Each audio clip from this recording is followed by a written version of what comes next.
നിങ്ങൾക്ക് ഗെയിം കളിക്കണം, നിങ്ങൾക്ക് വീഡിയോ എഡിറ്റ് ചെയ്യണം, നിങ്ങളുടെ ഫോട്ടോസ് എഡിറ്റ് ചെയ്യണം, നിങ്ങളുടെ ഓഫീസ് കാര്യങ്ങളെല്ലാം ചെയ്യണം, എല്ലായിടത്തും ഈസി ആയിട്ട് കൊണ്ടുപോകാൻ പറ്റണം, ലൈറ്റ് വെയിറ്റ് ആയിരിക്കണം, ഫാസ്റ്റായിട്ട് ചാർജ് ചെയ്യണം, അതുപോലെ തന്നെ ഏതെങ്കിലും ഒരു സിറ്റുവേഷൻ വന്നു കഴിഞ്ഞാൽ ഒരു ടാബ്ലറ്റ് ആയിട്ട് യൂസ് ചെയ്യാൻ പറ്റണം, അതുപോലെ തന്നെ നിങ്ങൾക്ക് വീഡിയോസും മൂവീസ് എല്ലാം എൻജോയ് ചെയ്യാൻ പറ്റണം.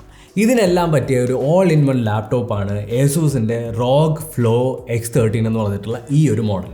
ഒരു മാസത്തെ യൂസേജിന് ശേഷമുള്ള ഒരു റിവ്യൂ ആണിത്. നമുക്ക് വീഡിയോയിലേക്ക് പോകാം. നിങ്ങളുടെ മൈൻഡിലുള്ള ഒരു ക്വസ്റ്റ്യൻ ഞാൻ ആദ്യം തന്നെ ക്ലിയർ ചെയ്ത് തരാം. അതായത് നമ്മുടെ മാർക്കറ്റിൽ ഗെയിമിങ്ങിന് വേണ്ടിയിട്ടുള്ള കിടിലൻ ലാപ്ടോപ്പുകൾ ഈ കമ്പനി തന്നെ ഇറക്കുന്ന സമയത്ത് എന്തുകൊണ്ട് ഞാൻ ഇതാണ് ഓൾ ഇൻ വൺ എന്ന് പറഞ്ഞു? കാര്യം ഇഷ്ടംപോലെ ഗെയിമിംഗ് ലാപ്ടോപ്പും എല്ലാം ഉണ്ടെങ്കിലും ഗെയിമിംഗ് ലാപ്ടോപ്പുകളുടെയൊക്കെ പ്രശ്നം ഞാൻ പറഞ്ഞുതരാം. ഒന്നിൽ ഭയങ്കര സൈസായിരിക്കും, ഭയങ്കര വെയിറ്റ് കൂടുതലായിരിക്കും, അതുപോലെ തന്നെ ഈസി ആയിട്ട് ക്യാരി ചെയ്യുന്നത് നടക്കില്ല, ഒറ്റ കയ്യിലൊക്കെ നിങ്ങൾക്ക് പിടിച്ച് പരിപാടികളൊന്നും ചെയ്യാനൊന്നും സാധിക്കില്ല. അതുപോലെ തന്നെ നിങ്ങൾക്ക് ഇപ്പോൾ കുറച്ച് ലൈറ്റ് വെയിറ്റ് ആയിട്ടുള്ള ലാപ്ടോപ്പ് വേണമെന്ന് പറഞ്ഞാൽ നിങ്ങളൊരു ഓഫീസ് ലാപ്ടോപ്പ് വാങ്ങിച്ചു കഴിഞ്ഞാൽ അതിൻ്റെ അകത്ത് ഗെയിം കളിക്കാനൊന്നും പറ്റില്ല, ജസ്റ്റ് ഓഫീസ് വർക്കുകൾ മാത്രം. ഇനി എഡിറ്റിംഗ് ലാപ്ടോപ്പ് എന്ന് പറഞ്ഞിട്ട് വേറൊരു സെക്ഷൻ നോക്കിക്കഴിഞ്ഞാൽ അതിനകത്ത് എഡിറ്റിംഗ് മാത്രമേ പറ്റുള്ളൂ, ഗെയിം കളിക്കാൻ സാധിക്കില്ല. ഇങ്ങനെ പല പ്രശ്നങ്ങളുണ്ട്. ഇതെല്ലാം സോൾവ് ചെയ്തുകൊണ്ടാണ് Asus വന്നിട്ടുള്ളത്. അതായത് Asusൻ്റെ ഈ കാണുന്ന Asus ROG Flow X13 എന്ന് പറഞ്ഞിട്ടുള്ള ഈ ഒരു ലാപ്ടോപ്പ്. ഒരു മാസം ഞാൻ യൂസ് ചെയ്തെന്ന് പറഞ്ഞല്ലോ. ഇനി നമുക്ക് ലാപ്ടോപ്പിനൊന്നും പരിചയപ്പെട്ടാലോ. ആദ്യം തന്നെ ഈ ഒരു ലാപ്ടോപ്പിൻ്റെ പവർ ചെയ്യുന്നത് Ryzen 9 5900HS ആണ്. ഒരു ഒക്ടാകോർ പ്രോസസ്സറാണ്. അതുപോലെ തന്നെ 16 GB LPDDR4X RAM ആണ് യൂസ് ചെയ്തിട്ടുള്ളത്. അത് 4266 MHz അതിൻ്റെ ക്ലോക്ക് സ്പീഡ് എന്ന് പറയുന്നത്.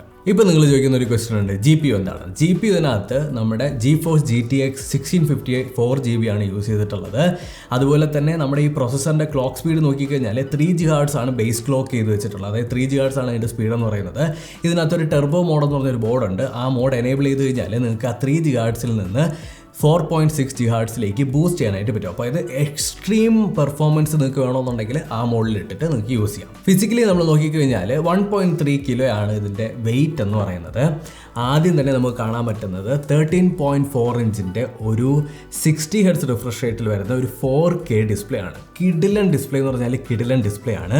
ഈ ഒരു ഡിസ്പ്ലേയുടെ പ്രത്യേകത എന്താണെന്ന് വെച്ചാൽ 300 nits ആണ് ഇതിൻ്റെ ബ്രൈറ്റ്നസ് എന്ന് പറയുന്നത്. അതുപോലെ തന്നെ നിങ്ങൾക്ക് ഇതിനകത്ത് 82% NTSC കളർ ഗ്യാമറ്റും 116% sRGB, അതായത് എഡിറ്റ് ചെയ്യുന്നവർക്കും കളർ ഗ്രേഡ് ചെയ്യുന്നവർക്കും പക്ക. അതുപോലെ തന്നെ 86% അഡോബിയും 85% DCI P3യും അതുപോലെ തന്നെ പാൻറ്റോൺ വാലിഡേറ്റഡും ആണ്. ഇതൊക്കെ എന്താണെന്ന് മനസ്സിലാവണമെന്നുണ്ടെങ്കിൽ ചിലപ്പോൾ വീഡിയോ എഡിറ്റ് ചെയ്യുന്നവർക്കും അല്ലെങ്കിൽ കളർ വെച്ച് കളിക്കുന്നവരും അക്യുറേറ്റ് ആയിട്ടുള്ള കളർ വെച്ച് കളിക്കുന്നവർക്കും കളർ ഗ്രേഡ് ചെയ്യുന്നവർക്കൊക്കെ ഈ കാര്യം മനസ്സിലായിട്ടുണ്ടാവും. ഈ പറഞ്ഞ ഈ ഒരു കളർ ഗ്യാമറ്റ് കളർ സ്പേസിനെ കുറിച്ചിട്ടൊരു ഡെഡിക്കേറ്റഡ് വീഡിയോ ആണെന്ന് വെച്ചാൽ കമൻറ്റ് ചെയ്താൽ മതി, അത് നമുക്ക് ചെയ്യാം. Okay, let's go. നമുക്ക് ഫിസിക്കലി നോക്കാം. ഫിസിക്കലി നോക്കുന്ന സമയത്ത് ആദ്യം തന്നെ നമുക്ക് ഒരു നല്ല വെൽ ബിൽഡ് ആയിട്ടുള്ളൊരു ലാപ്ടോപ്പിൻ്റെ ബോഡി തന്നെയാണ് കിട്ടുന്നത്. വെൽ ബിൽഡ് എന്ന് പറഞ്ഞു കഴിഞ്ഞാൽ അത്യാവശ്യം നല്ല ക്വാളിറ്റി നമുക്ക് കയ്യിലെടുക്കുന്ന സമയത്ത് ഫീൽ ചെയ്യാം. ഒരു സ്ട്രൈപ്പ് Asus എന്തുകൊണ്ട് കൊടുത്തിട്ടുണ്ട്, ഒരു ഗ്രിപ്പിന് വേണ്ടിയായിരിക്കണം.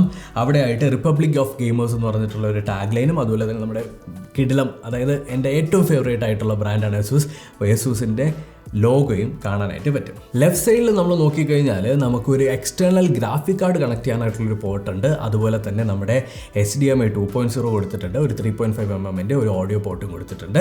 പിന്നെ നമ്മൾ ചാർജ് ചെയ്യുന്ന സമയത്ത് നമുക്ക് ഇൻഡിക്കേഷൻ കാണിക്കാനായിട്ടുള്ള 2 LED ഇൻഡിക്കേറ്റേഴ്സും കൊടുത്തിട്ടുണ്ട്.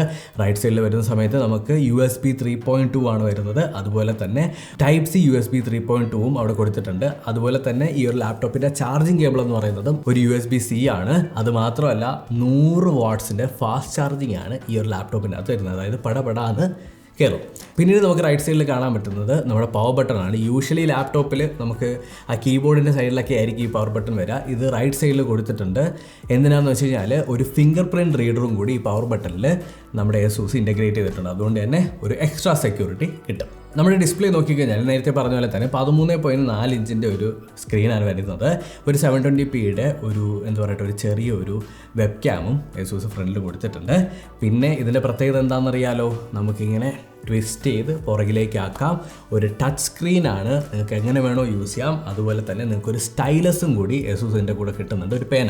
ഈ പേന വെച്ച് എഴുതാനും വരയ്ക്കാനും എഡിറ്റ് ചെയ്യാനും ഇലിസ്ട്രേഷൻ വർക്കും ഫോട്ടോഷോപ്പ് വർക്കൊക്കെ ചെയ്യാനായിട്ട് അടിപൊളി സുഖമാണ്. പിന്നെ പ്രീമിയറിൽ നിങ്ങൾക്ക് ടച്ച് ചെയ്തൊക്കെ എഡിറ്റ് ചെയ്യാൻ പറ്റുക പറഞ്ഞു കഴിഞ്ഞാൽ ഒരു വല്ലാത്ത ഫീലാണ്. അതും നിങ്ങൾക്ക് സാധിക്കും. ഒരു ബാക്ക്ലിറ്റഡ് ആയിട്ടുള്ള ഒരു കീബോർഡാണ് ഇതിനകത്ത് Asus കൊണ്ടുവന്നിട്ടുള്ളത്. നല്ല കംഫർട്ടബിൾ ആയിട്ടുള്ളത് തന്നെയാണ്. നമ്മുടെ ടച്ച് പാഡ് നോക്കിക്കഴിഞ്ഞാലും നല്ല കംഫർട്ടാണ്. ഇനി നിങ്ങളെല്ലാവരും വെയിറ്റ് ചെയ്തിരിക്കുന്ന കാര്യം ഇതിൻ്റെ റിവ്യൂ എങ്ങനെയുണ്ട് എന്നുള്ളത്. ഈ എൻ്റെ കയ്യിലിരിക്കുന്ന മോഡലിൻ്റെ പ്രൈസ് 1,12,000 രൂപ, അതായത് 1,13,000 രൂപയാണ്. അപ്പോൾ 1,13,000 രൂപയ്ക്ക് വെർത്താണോ, അല്ലെങ്കിൽ 1,13,000 രൂപ കൊടുത്ത് ഞാൻ ഈ സാധനം വാങ്ങണോ വേണ്ടേ എന്നുള്ളൊരു ക്വസ്റ്റ്യൻ മാർക്ക് നിങ്ങളുടെ മുന്നിൽ ഇപ്പോൾ ഇങ്ങനെ തിളങ്ങി വരും. അതിനുള്ള ഉത്തരം ഞാൻ ആദ്യം തന്നെ തരാം.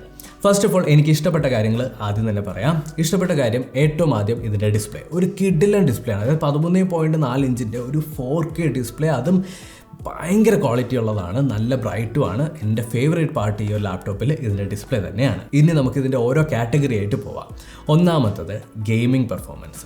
ഗെയിമിംഗ് പെർഫോമൻസ് എന്ന് പറയുന്ന സമയത്ത് ഇതിനകത്ത് ഒരേ ഒരു പോരായ്മയായിട്ട് എനിക്ക് തോന്നിയ കാര്യം ഞാൻ വളരെ ഓപ്പണായിട്ട് പറയാം, ഇതിൻ്റെ റിഫ്രഷ് റേറ്റാണ്. അതായത് 60 ഹെർട്സ് മാത്രമാണ് ഈ ഡിസ്പ്ലേക്കകത്ത് നമുക്ക് റിഫ്രഷ് റേറ്റ് കിട്ടുന്നത്. അതുകൊണ്ട് തന്നെ FPS എന്ന് പറയുന്നത് 60 FPS ആയിരിക്കും നമുക്ക് മാക്സിമം കിട്ടുക.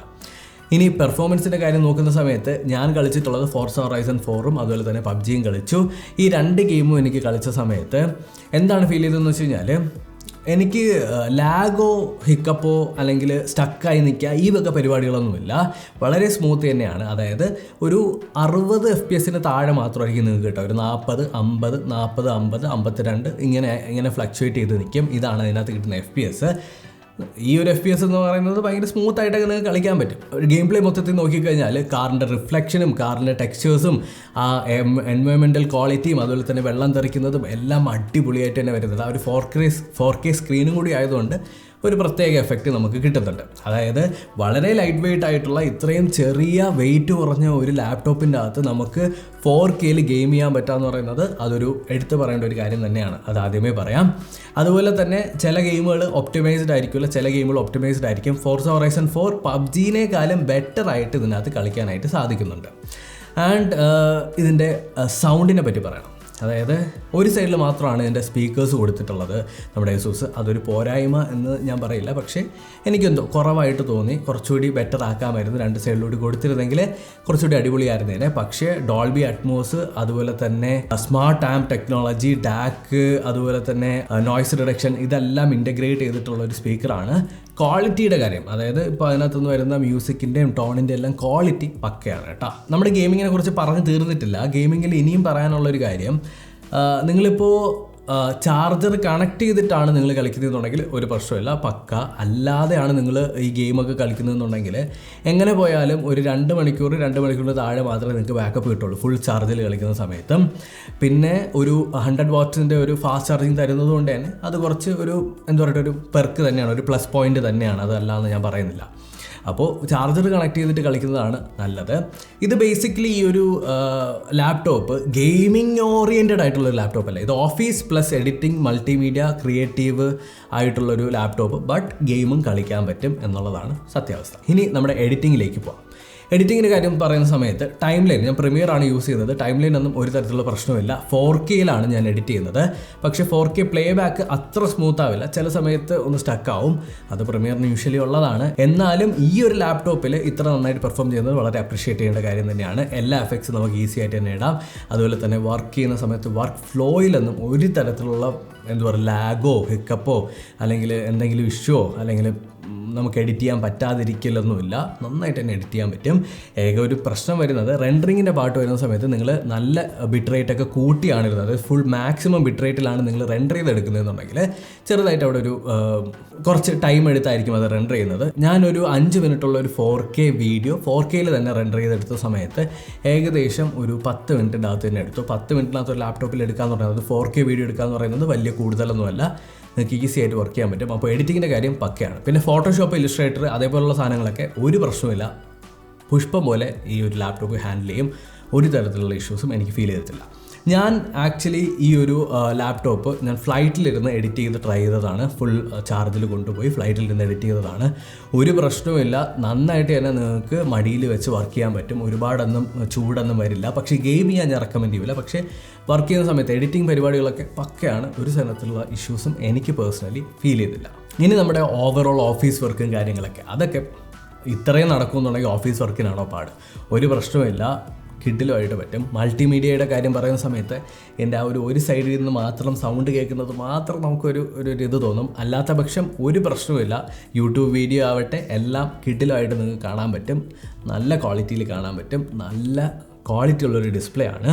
അപ്പോൾ കൺക്ലൂഡ് ചെയ്യുകയാണെന്നുണ്ടെങ്കിൽ നിങ്ങളുടെ ഓഫീസ് വർക്ക് ആവട്ടെ, നിങ്ങളുടെ എഡിറ്റിംഗ് വർക്ക് ആവട്ടെ, നിങ്ങളുടെ ഓഡിയോ വർക്ക് ആവട്ടെ, അതുപോലെ തന്നെ നിങ്ങളുടെ ഗെയിമിംഗ് ആവട്ടെ, എല്ലാം നിങ്ങൾക്ക് ഇതിനകത്ത് പക്കയായിട്ട് പറ്റും. ഗെയിമിംഗ് എന്ന് പറയുന്നത് ഒരു ഓപ്ഷനിലാണ്. ചിലർക്ക് ചിലപ്പോൾ എഡിറ്റിംഗ് ആയിരിക്കും ഇമ്പോർട്ടൻറ്റ്, അവർ ചിലപ്പോൾ ഗെയിം ചെയ്യുമെന്നില്ല. പക്ഷേ നിങ്ങൾക്ക് എങ്ങാനും ഒരു ദിവസം ഒരു ഗെയിം കളിക്കാൻ തോന്നിക്കഴിഞ്ഞാൽ അതിനകത്ത് സാധ്യമാവും എന്നാണ് ഞാൻ പറഞ്ഞത്. പിന്നെ നിങ്ങളുടെ ബാഗിൻ്റെ അകത്തേക്ക് ഈ സാധനം എടുത്തിട്ട് കഴിഞ്ഞാൽ ഒരു ലാപ്ടോപ്പ് ബാഗിനകത്തുണ്ടെന്നൊന്നും ഒരിക്കലും തോന്നില്ല. ഒരു തരത്തിൽ നിങ്ങൾക്ക് അൺകംഫർട്ടബിൾ ആയിട്ടോ ഒന്നും തന്നെ ഫീൽ ചെയ്യില്ല. ഞാൻ ബാംഗ്ലൂർ പോയ സമയത്ത് ഈ സാധനം എൻ്റെ ബാഗിൻ്റെ അകത്ത് എടുത്തിട്ടുണ്ടായിരുന്നു, ഇതിൻ്റെ ചാർജർ ഉൾപ്പെടെ.